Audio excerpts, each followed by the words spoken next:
আজকে আমরা মায়াপুর ইস্কন আপনাদের ঘুরিয়ে দেখাবো এবং এই ছোট্ট ভিডিওটির মাধ্যমে আপনাদের মায়াপুর ইস্কনের সমস্ত তথ্য দেওয়ার চেষ্টা করব। তাহলে সাথে থাকুন, চলুন। এখন আমরা রওনা দিলাম নবদ্বীপ বড়ালঘাট থেকে মায়াপুর ইস্কনের উদ্দেশ্যে। আমাদের ট্রলার চলছে ভাগীরথী নদীর উপর দিয়ে।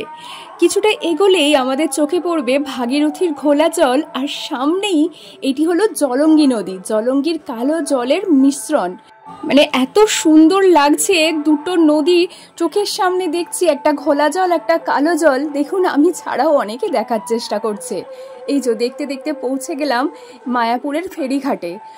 ভাগীরথী নদীর ফেরিঘাট থেকে চাপলাম আর নামলাম জলঙ্গি নদীর ফেরিঘাটে। আর একটা তথ্য আপনাদের দিয়ে দিই, ফেরিঘাট থেকে ঘাট পারাপার যে লঞ্চ আছে, লঞ্চের ভাড়া হলো 10 টাকা আর নৌকার ভাড়া হলো 5 টাকা মাথা পিছু।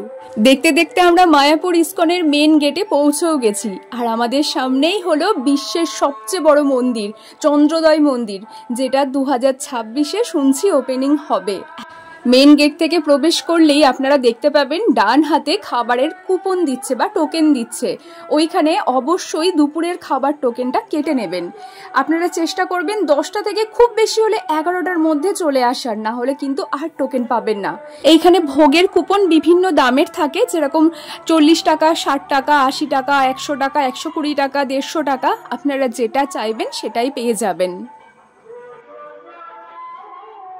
ভোগের কুপন কাটার পর আমরা ভিতরে চলে আসলাম। এসেই প্রথমেই গেলাম প্রভুপাদের এই সমাধিস্থ মন্দিরে। মন্দিরটি বাইরে থেকে যতটা সুন্দর, ভিতর থেকেও ঠিক ততটাই সুন্দর।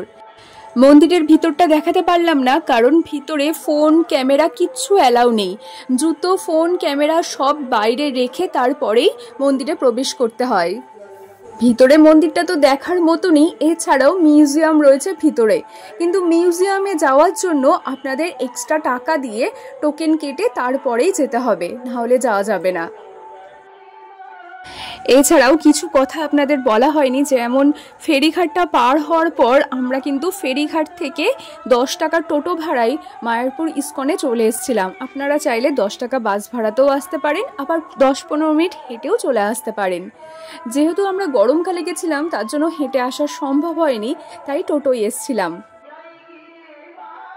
এখানে মায়াপুরে মহাপ্রসাদের অনেক দোকান পাবেন, তার মধ্যে এটি একটি। এখানে মহাপ্রসাদে কেক, বিস্কুট, নিমকি, গজা, খাজা এগুলো দেয়া হয়। এখানে প্যাকেট শুরু হয় 50 টাকা থেকে, তারপর 100, 200, 500 বিভিন্ন দামের আপনারা মহাপ্রসাদ এইখানে পেয়ে যাবেন। আমরাও একটি প্যাকেট কিনে নিয়েছিলাম। এখন আমরা রয়েছি গোশালার সামনে। তাহলে চলুন এবার ভিতরে গিয়ে গোমাতাদের দর্শন করা যাক। গোশালাটা শুধু দেখুন, কত বড় এরিয়া নিয়ে তৈরি, আর একদম পরিষ্কার পরিচ্ছন্ন। এখানে দেশি বিদেশি অনেক ধরনের গরু খুব সুন্দরভাবে লালন পালন করা হয়। আর মায়াপুরের গরুর দুধের খাঁটি ঘি, সেটা তো জগৎ বিখ্যাত, সেটা তো আর আমাকে নতুন করে আপনাদের বলতে হবে না, সবাই জানে। আপনারা যদি মনে করেন গোমাতাদের একদিন খাবারের খরচা বহন করে পুণ্য অর্জন করবেন, তাহলে এখানে কর্তৃপক্ষের সাথে কথা বলে সেটি করা যায়, সেই ব্যবস্থাও রয়েছে। এছাড়াও এখানে 10 টাকা 15 টাকায় খাবার আপনি গরুর ওই খড় ভুসি কিনে গরুকে খাওয়াতে পারেন। মায়াপুরে এখনও গরুর গাড়ি চলে, আর এই গাড়িগুলো পুরুষ গরুগুলো টানে। আপনারা যদি গরুর গাড়িতে চাপতে চান, তাহলে এর ভাড়া পড়বে 10 থেকে 15 টাকা মাথা পিছু।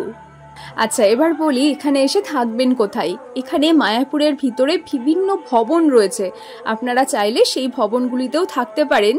তার জন্য অনলাইন বুকিং করতে হবে। আপনারা চেষ্টা করবেন 60 দিন আগে সেই বুকিংটা করার। এছাড়াও ইস্কনের বাইরেও আপনারা বিভিন্ন নামি দামি হোটেল পেয়ে যাবেন বিভিন্ন বাজেটে। মায়াপুর আসতে হলে আপনারা হাওড়া কাটোয়া অথবা শিয়ালদা কাটোয়া লোকাল ধরে বিষ্ণুপ্রিয়াতে নামবেন, না নবদ্বীপ ধাম নাম বিষ্ণুপ্রিয়াতে নেবে। ওখান থেকে ঘাট অবধি চলে আসবেন 10 টাকা টোটো ভাড়ায়। তারপর তো বললামই কিভাবে আসবেন। তাহলে আজকে এই পর্যন্তই। সবাই খুব ভালো থাকবেন। নমস্কার।